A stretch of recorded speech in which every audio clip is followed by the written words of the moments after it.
crianças, tudo bem com vocês? E aí, como passaram a semana? A minha semana foi super legal. Hoje nós vamos falar mais um pouquinho sobre matriz ocidental. Mas a aula de hoje está muito especial, porque ela tem várias participações muito legais. Mas antes da gente começar, eu vou pedir para você separar lá o seu caderno, seu lápis, a sua caneta, o seu material de anotação, para a gente poder começar a nossa aula de hoje, combinado? Então eu espero você pegar o seu material e aí a gente começa.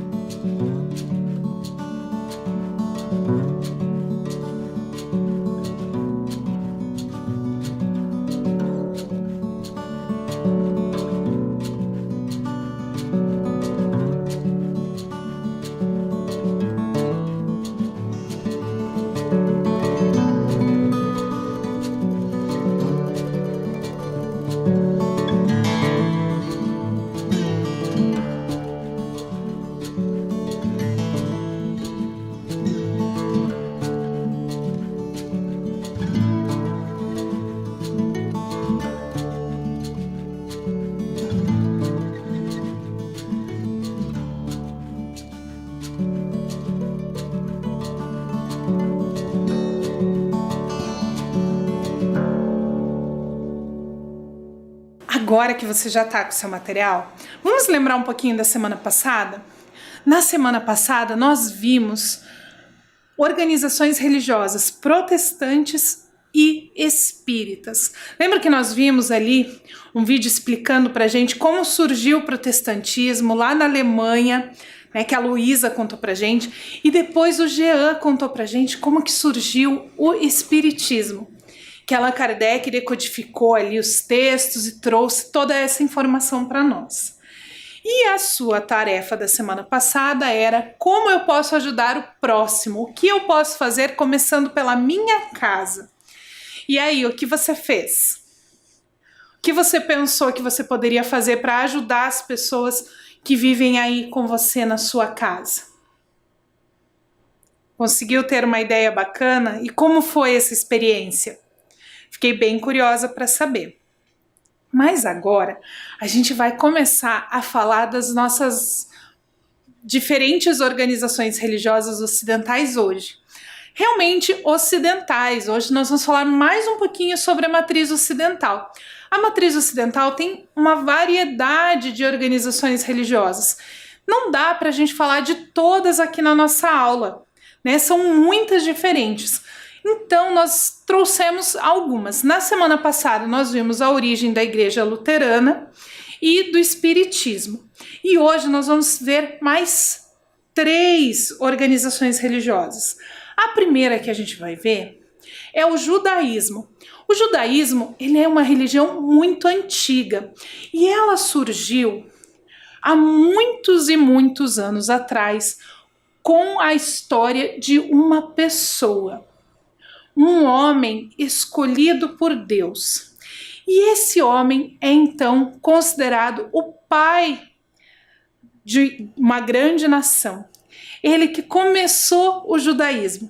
E quem vem contar a história desse homem super importante para nós é a Mara Melnick. A Mara Melnick é uma contadora de histórias que faz parte da rede Super Curitiba. Ela tem um canal de contação de histórias e ela trabalha com várias histórias da Bíblia. Isso mesmo. Aí você deve estar pensando, mas professora, você falou que ia falar do judaísmo. A Bíblia não é o livro sagrado dos cristãos? É. Mas as histórias do Velho Testamento, como eu já comentei aqui em outras aulas, fazem parte também da Torá, que é o livro sagrado dos judeus. Então a Bíblia, em vários momentos, principalmente no Velho Testamento, vai falar muito sobre os judeus, vai contar muitas histórias sobre os judeus, porque foi do judaísmo que teve origem o cristianismo. Então a Mara vem contar pra gente um pouquinho da história desse homem que deu origem ao judaísmo. Presta atenção nesse vídeo que ela preparou pra gente.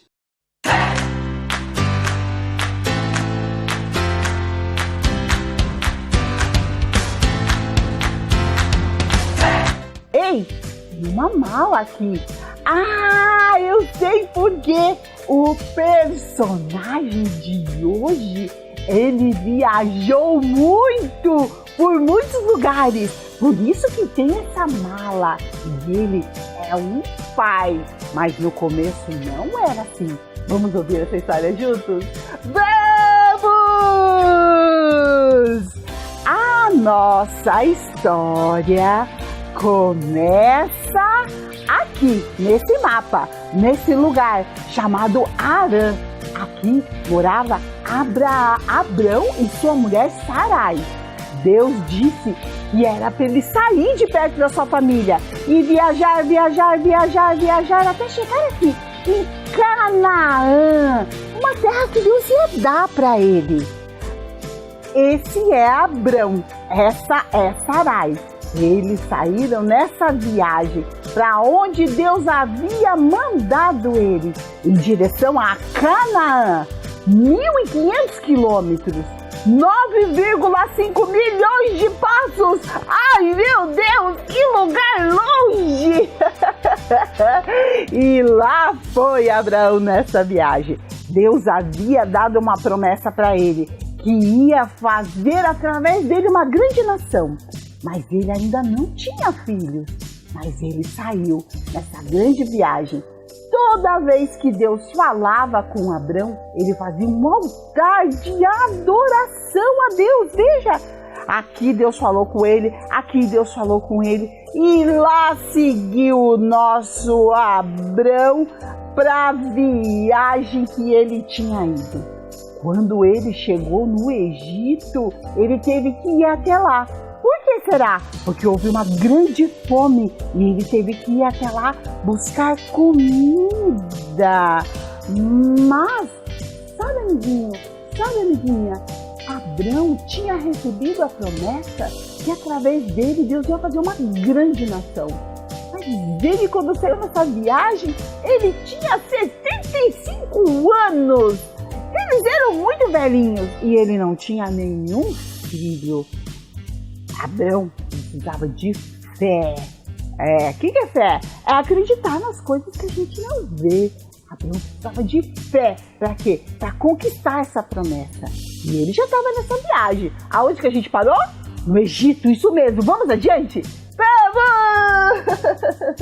Muito tempo depois, Abrão estava acampado com Sarai e ele recebeu a visita de 3 anjos. Vamos colocar aqui. Esses anjos ficaram ali um tempo com Abrão e eles comeram com Abrão e eles disseram que Abrão ia ter um filho, mas ele já era muito mais velho do que quando ele havia saído lá da sua terra. Ele estava mais velhinho ainda, mas os 3 anjos disseram para ele que ele ia ter um filho. A esposa de Abrão e Sarai viu lá dentro da tenda, mas os anjos garantiram que ele ia ter esse filho. Depois, os anjos foram embora e Abrão ficou ali com sua esposa Sarai. E sabe o que aconteceu? Deus mudou o nome dos nossos personagens. Abrão passou a se chamar, sabe o quê? Abraão. E sabe o que quer dizer Abraão? Pai de muitas nações. Deus também mudou o nome da esposa de Abraão. Ela se chamava Sarai e Deus disse que ela ia se chamar Sara, que quer dizer mãe de nações. Está escrito lá em Gênesis 17:16. Deus havia dado uma promessa para Abraão. E um dia Deus mandou ele sair de dentro da sua tenda e contar as estrelas lá do céu. Abraão não conseguiu contar.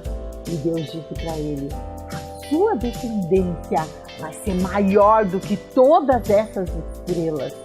E agora, será que Deus vai cumprir todas essas promessas? Vamos ver? Depois daquela visita que os anjos fizeram para Sara e Abraão, se passou um ano. E depois desse tempo, um lindo bebê nasceu. O menino nasceu no tempo que Deus havia marcado. E Abraão pôs nele o nome de Isaque. Está escrito lá em Gênesis 20, de 2 a 3. A promessa se cumpriu! Assim como Deus havia dito, o bebê nasceu. E a partir de Isaque, a partir de Ismael, um outro filho de Abraão, uma grande nação se formou. Abraão é realmente o pai de multidões, pai de muitas nações. Então, a Mara tem esse programa Bíblia e Companhia e preparou com muito carinho esse vídeo contando a história de Abraão. Queria agradecer muito a Mara por essa participação especialíssima aí na nossa aula. Ficou muito legal. Então, lá com Abraão nasce o judaísmo. E o judaísmo cresceu muito ao longo dos anos. É uma religião que cresceu muito e que ela traz várias questões importantes para a gente pensar. É uma religião que cresceu e ela também fala de pessoas que nascem numa determinada região, né, que são os judeus de nascimento. E esse povo foi muito perseguido ao longo da história, inclusive em alguns momentos muito trágicos da história do planeta. Você já deve ter ouvido falar ou visto algum filme sobre a Segunda Guerra Mundial. E nesse período, os judeus foram muito perseguidos. Inclusive, momentos assim de tentar exterminar os judeus da face da terra. Esse processo de intolerância trouxe muita dor e muito sofrimento a esse povo. Mas os judeus são um povo forte e eles conseguiram superar isso. E hoje, através da sua história, eles nos ajudam a compreender vários processos da história da humanidade. Aqui no Brasil, quando os judeus chegaram, os imigrantes judeus, eles fundaram jornais, bibliotecas, escolas, sinagogas, associações femininas de ajuda mútua, de apoio aos recém-chegados, formaram toda uma rede de apoio para esses imigrantes.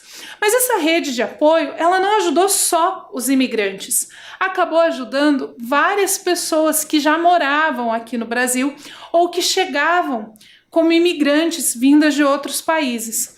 Esses jornais traziam informações não só sobre os judeus e não só para os judeus. São jornais que cresceram e que até hoje nós temos circulação. Então, todo esse conhecimento, toda essa organização ajudou não só os imigrantes judeus que estavam vindo para o Brasil, mas também ajudou no desenvolvimento das comunicações, né, da própria educação. Teve vários movimentos aí em que os judeus participaram e ajudaram na construção da nossa sociedade.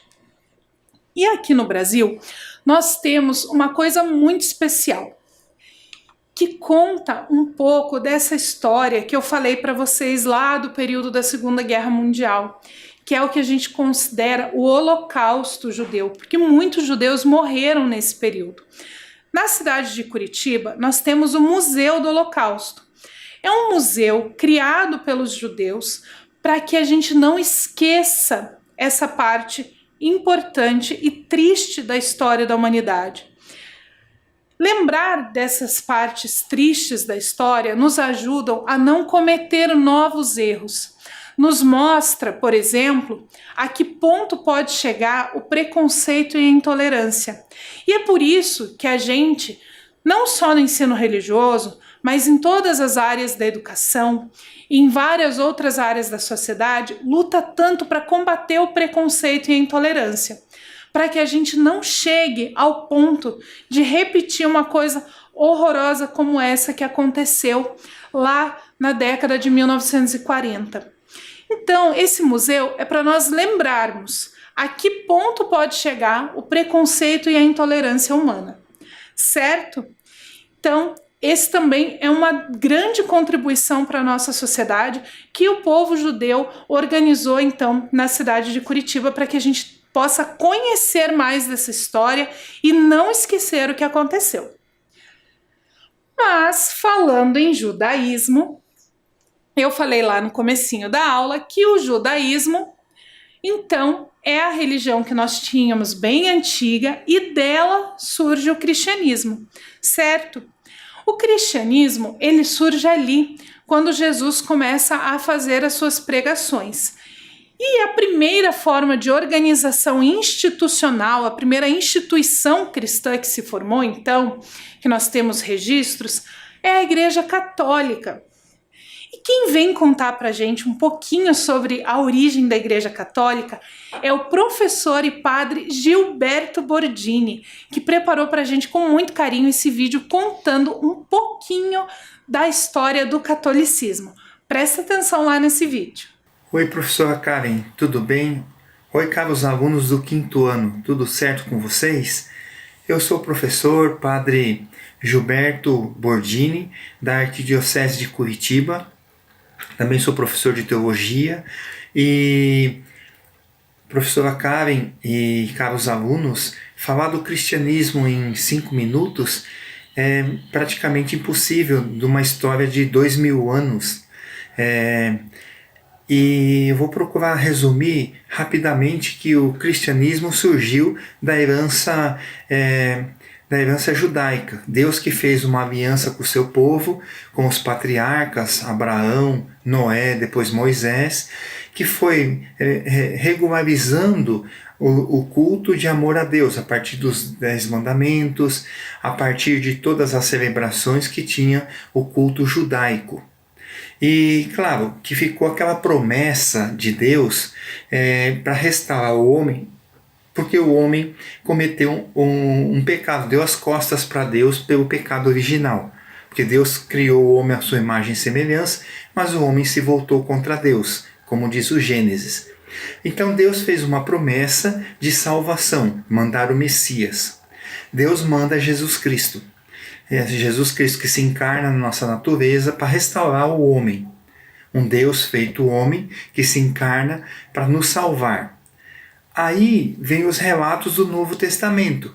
O Novo Testamento relata as ações de Jesus Cristo. E depois, é claro, feitas também pelos 12 apóstolos, os discípulos de Jesus, que deram cabo à missão de espalhar essa boa nova, o Evangelho, a missão de Jesus Cristo. Podemos dizer em poucas palavras que é isso o cristianismo. Claro, o cristianismo virou religião do Estado depois, foi se estruturando, e depois a gente vê todo o conhecimento formado a partir da mensagem de Jesus Cristo, esse conhecimento formado a partir da catequese dos padres. E assim a igreja foi se desenvolvendo e chegando até os dias de hoje. Um abraço, professora Karen, um abraço aos alunos e qualquer coisa estou à disposição. Então, muito obrigada, professor e padre Gilberto, pela sua participação, por contar pra gente um pouquinho dessa história. E como o padre falou para nós ali, a história do catolicismo é muito grande para a gente colocar num vídeo tão pequenininho.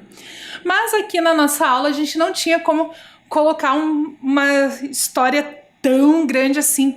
Então só um pouquinho para a gente ficar com esse gostinho de quero mais e para a gente entender então como que essa igreja surgiu. Então a Igreja Católica foi essa primeira instituição religiosa cristã, a primeira a ser institucionalizada, a ser organizada dessa forma. E ela também foi a primeira a chegar aqui no Brasil, a primeira religião estrangeira. Então, não é que aqui no Brasil não houvesse religião antes disso. Na verdade, os indígenas que habitavam as Américas já tinham a sua própria religiosidade. mas foi a primeira religião estrangeira a chegar no Brasil. E essa imagem que você vê aí na tela é um quadro que você vai ver diversas vezes ao longo da sua vida. Todo livro de história do Brasil tem a foto desse quadro, que é a primeira missa no Brasil, uma pintura do Vitor Meirelles. Então essa pintura é de 1860 e ela mostra justamente a chegada da religião católica aqui no Brasil. Então os católicos vieram para o Brasil lá junto com os colonizadores. Lá nos primeiros navios nós já tínhamos católicos vindo, né? A maioria dos navios já saía com um padre na tripulação para trazer essa religiosidade. E uma outra contribuição, além dessa questão da religiosidade, foram as escolas. Isso mesmo, as primeiras escolas fundadas aqui no Brasil eram jesuítas. Essa aí da foto não fica exatamente aqui no Brasil, né? Ela fica na Argentina, que é uma ruína que sobrou de uma dessas instituições. Mas as primeiras escolas aqui no Brasil também eram jesuítas, também eram escolas católicas. E esse processo de trazer essas escolas foi então uma contribuição da Igreja Católica. Com o passar dos anos, com o Estado e o governo se organizando bem aqui no Brasil, as escolas então deixam de ser somente as católicas e nós passamos a ter escolas públicas para atender toda a população. Mas até hoje existem algumas escolas católicas, né, são da rede privada, são escolas e universidades mantidas pela igreja. Mas só para você saber então que uma das grandes contribuições do catolicismo, no caso do Brasil, foram as primeiras escolas, a primeira organização escolar que nós tivemos aqui veio então com os padres jesuítas. Mas, pensando na aula passada e nessa aula, nós já vimos o espiritismo, o protestantismo, o catolicismo e o judaísmo. E eu não sei se você lembra, mas teve uma das aulas onde nós falamos sobre os cristãos, quando nós estávamos falando sobre ancestralidade e tradição oral, que eu falei para você que os cristãos eram divididos em católicos, protestantes e os evangélicos. Das igrejas evangélicas, tem uma que é muito grande em número de membros aqui no Brasil. Quem vem contar um pouquinho dessa religião para nós é a professora Aline Trindade, que preparou um vídeo super bacana contando a história da Igreja Assembleia de Deus aqui no Brasil. Presta atenção! Olá, crianças! Tudo bem com vocês? Espero que sim. Eu sou a professora Aline Trindade, da Escola Natália de Conto Costa, e hoje vim explicar para vocês o surgimento das Igrejas Assembleia de Deus no Brasil. Bem, a história da Igreja Cristã é um pouquinho longa, então eu vou focar ali no século XX, que aconteceu um fato denominado Movimento Pentecostal, que desencadeou o surgimento de novas denominações, uma delas, Assembleia de Deus. Mas para isso, eu vou convidar você a vir comigo na biblioteca para a gente poder entender o significado de alguns termos. Bora lá? Uhul! Chegamos! A palavra pentecostal deriva da palavra Pentecostes e ela tem vários significados. Eu vou explicar para vocês o significado que mais nos interessa neste momento.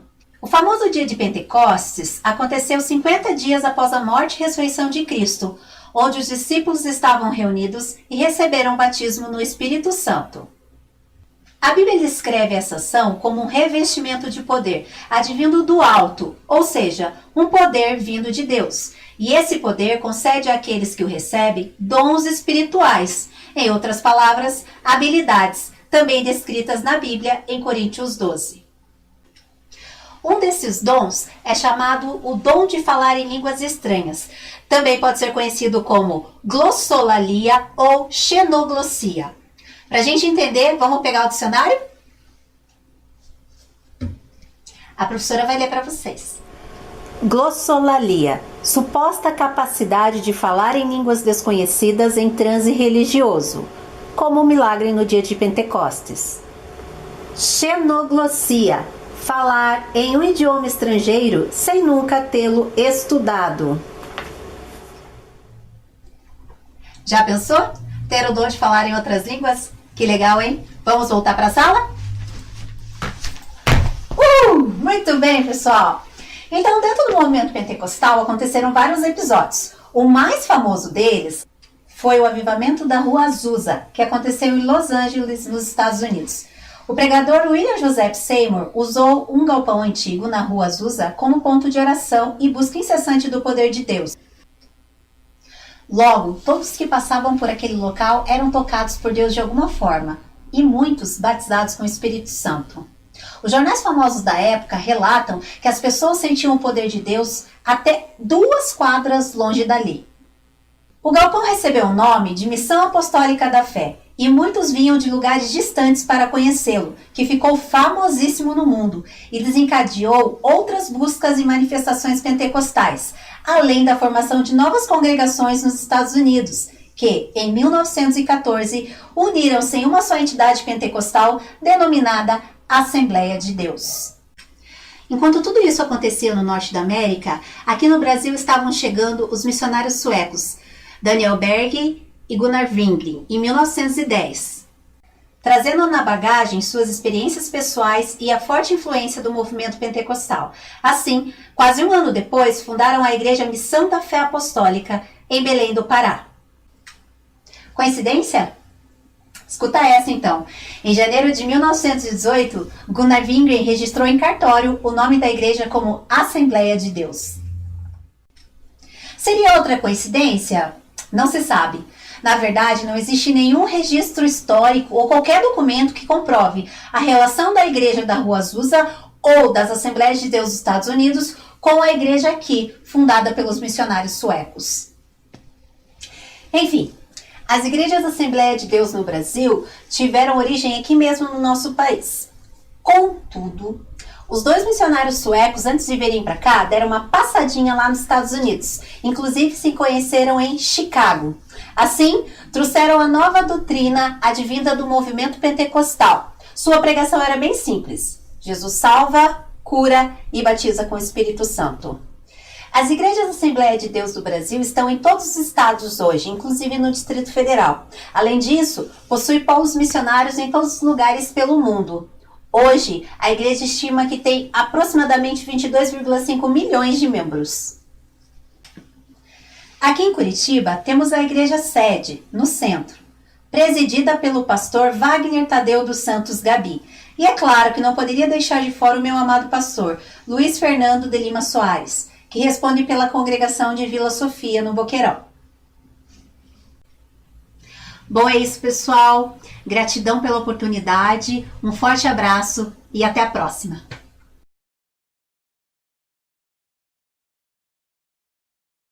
Então, o movimento pentecostal, que é esse que a professora Aline apresentou para a gente, é um movimento religioso que mais cresce no Brasil.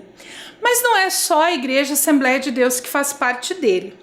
Eu anotei aqui algumas igrejas que vêm então desse movimento pentecostal para a gente conhecer.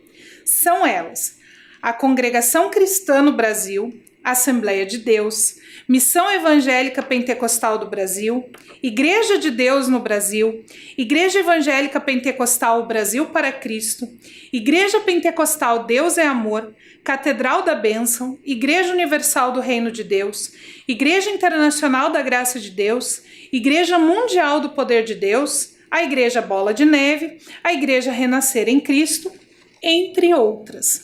Então essas são algumas das igrejas que vêm desse movimento pentecostal, que é o movimento religioso que mais cresce no Brasil atualmente.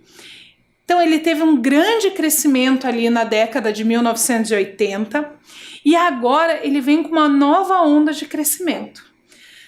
E uma forma de difusão das ideias dessa religiosidade pentecostal é através das mídias. Então, é um movimento religioso que usa bastante de rádio, televisão, internet para difundir a sua religiosidade, as suas crenças e assim conquistar novos adeptos ou levar essa palavra a pessoas que muitas vezes não têm condições de se deslocar até os templos. Então, esse movimento pentecostal, ele é um movimento que vem crescendo bastante, né? Vocês viram aí quantas igrejas fazem parte desse movimento pentecostal, como que elas se organizam, e elas vêm crescendo e trazendo também novos adeptos.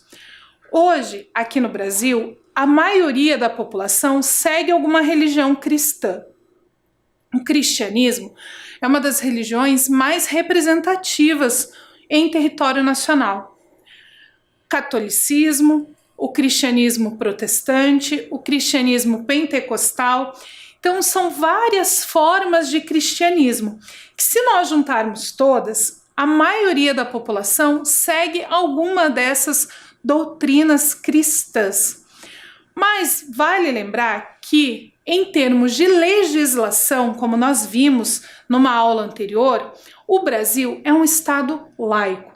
E essas pessoas, então, têm o direito à liberdade de professar a sua fé e de acreditar naquilo que mais é representativo dentro da sua cultura, dentro da sua comunidade.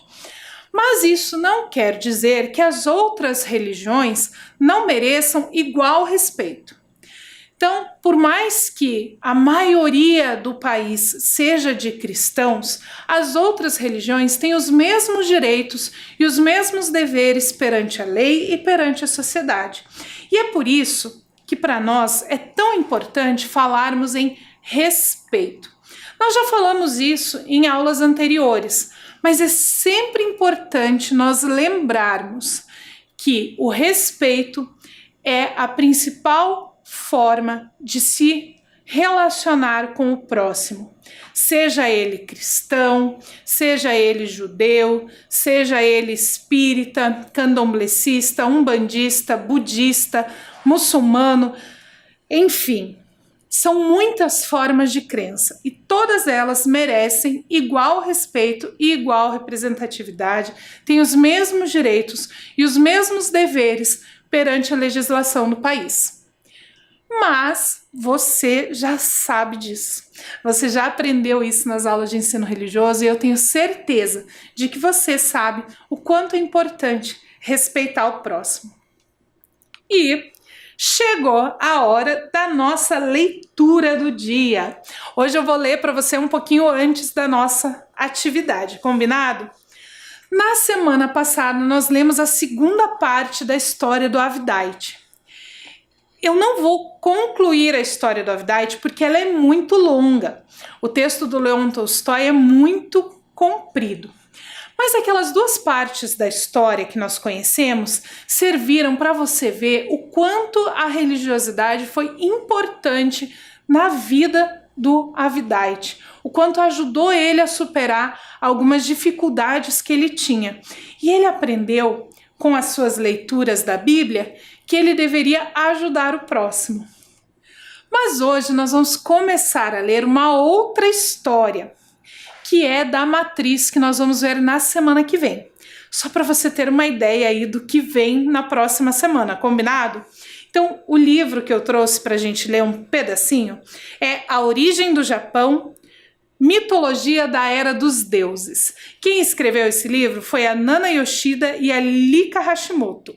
Quem fez as ilustrações foi o Carlo Giovanni. Então, eu vou ler para você um pedacinho. Eu já li, na verdade, um pedaço desse livro quando nós falamos sobre a origem do Japão.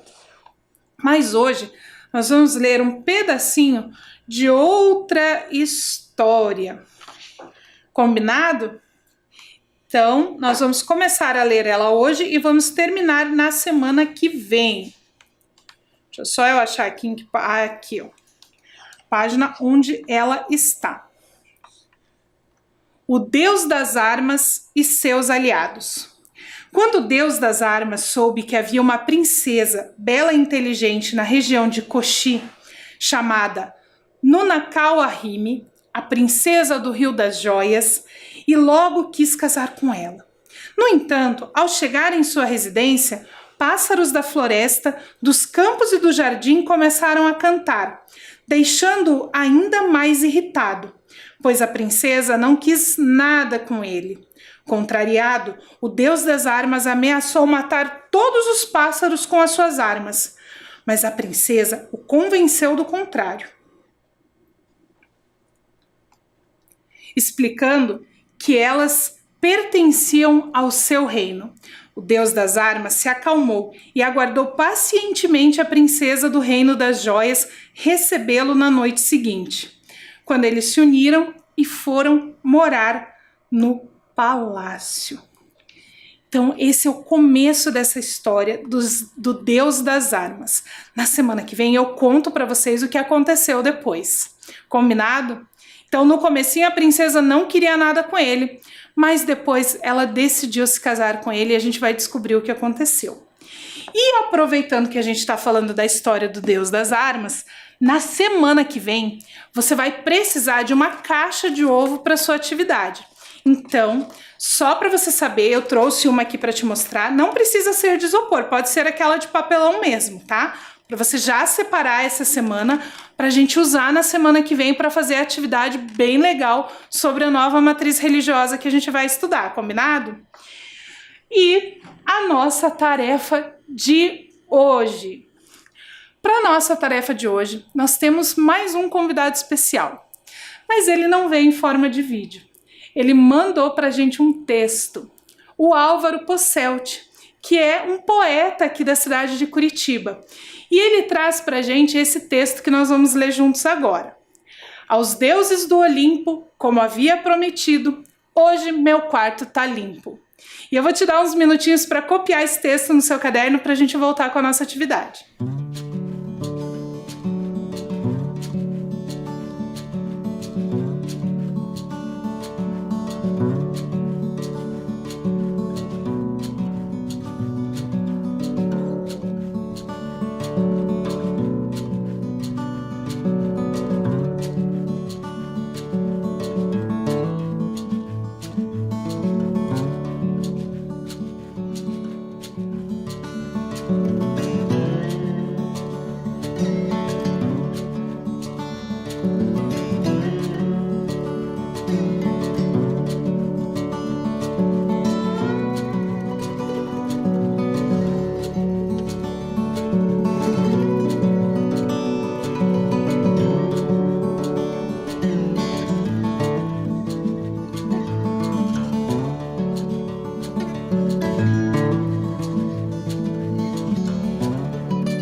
Então, agora que você já copiou esse verso do Álvaro Posselt, o nome desse verso é Haikai. E eu trouxe aqui só uma explicação rapidinha para ler para você o que é o Haikai. O Haikai, também chamado de haiku, é um poema curto de origem japonesa. A palavra Haikai é formada de dois termos, hai, que é brincadeira, e kai, harmonia. Ou seja, representa um poema humorístico, uma brincadeira. Essa forma poética foi criada no século XVI e acabou se popularizando pelo mundo. Apesar de serem poemas curtos e objetivos, os haikais são poemas que possuem uma grande carga poética. Os escritores que escrevem os haikais são chamados de haikaístas. Então, esse verso, ele é bem tradicional do Japão. E apesar dele falar ali dos deuses do Olimpo e de trazer ele nessa aula sobre a matriz ocidental, eu escolhi ele como atividade para hoje porque ele é de origem japonesa. E a nossa próxima matriz, que nós vamos começar na semana que vem, como você já deve ter desconfiado quando eu comecei a leitura, é a matriz oriental. E o Japão faz parte, então, dessa cultura oriental. E a sua atividade, agora que você já leu e já copiou esse poema do Álvaro Posselt, é você criar versos sobre as religiões ocidentais, essas que a gente estudou aí nessas 2 semanas. Então a sua tarefa de hoje é criar um verso, pode ser em forma de haikai ou numa outra forma que você se sinta mais à vontade para escrever, sobre essas religiões que a gente estudou. Combinado? Então, essa é a sua tarefa de hoje. Eu vou te dar um tempinho para você copiar aí a sua atividade.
Eu tenho certeza que saiu um verso lindo aí, estou muito curiosa para conhecer os versos que vocês escreveram. Mas a nossa aula acaba por aqui. Nós aprendemos nas 2 últimas semanas sobre a matriz ocidental, sobre organizações religiosas que fazem parte da matriz ocidental. E na semana que vem a gente volta para falar sobre organizações religiosas de matriz oriental. Combinado? Então fiquem bem, lavem as mãos, tomem bastante água e nós voltamos na semana que vem com mais conhecimento e mais diversidade religiosa. Fiquem bem e até lá!